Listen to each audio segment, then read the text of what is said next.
మీ ఊరు దాన్ని గానా లేకపోతే మీ పాలు దాన్ని గానా కులం దాన్ని గానా ఏమైనా మన వాళ్ళకి చెప్తానంటుంది పెంటమ్మా. మా ఇంటికి వస్తలేదు, మమ్మల్ని అడుగుతలేదు. ఎందుకు పెంటక్క, మేము మీ కంటికి కనిపిస్తలేమారా? అయ్యో చెల్లె, ఇక ఒక్కొక్కరింటికి వస్తున్న చెల్లె అందరు నడుచుకుంటున్నా. ఓయమ్మో 2 సార్లు నిలబడి నేను ఓడిపోయిన చెల్లె. జర నా ముఖం చూసి ఎయ్యిరమ్మా, నా మొగన్ ముఖము నా ముఖం చూసి మా మంచితనాన్ని చూసి ఎయ్యిరమ్మా, మమ్మల్ని మోసం చేయకుర్రి.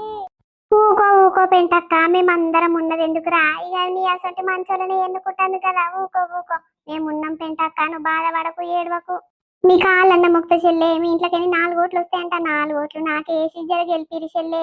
జర మీ బావు ముఖం నా ముఖం చూడురే, ఎవరి మాటలు నమ్మకుర్రి. పైస ఇచ్చినా సరే పైసా తీసుకోరు గాని అలా ముఖం చూడకురి చెల్లె. మా బాధ అర్థం చేసుకుని మమ్మల్ని గెలిపిర్రి. పోయమ్మో ఇట్లుందా పెంటమ్మో, జోరుగుంది కదా. అయ్యో మంది ముందు యాక్షన్లు మస్తు చేస్తున్నావు. పైసలు లేనప్పుడు మూసుకొని ఉండాలి. మరి నేను నిలబడతా అని ఎందుకు ముందుకు రావాలి? మళ్ళీ ఎందుకు ఇంకా జరగాలి పెంటమ్మా? టీక్ టాక్ తయారైతందుకేమో సోకులకేమో ఏం తక్కువ లేదు కానీ పైసలు లేవు చెల్లె, కాళ్ళేలు ముక్త అని గెలిపించుకుంటావు. అబ్బా అంత సీన్ లేదు. మేము కోట్లు పెట్టి నిలబడేటోళ్ళమే, మేమే గెలుస్తామో అని మాట మాకుంటే నువ్వు ₹1 పెట్టే చాలు నీ మొగన్ ముఖానికి లెస్సరు బా మాటలు మాట్లాడుతున్నావు.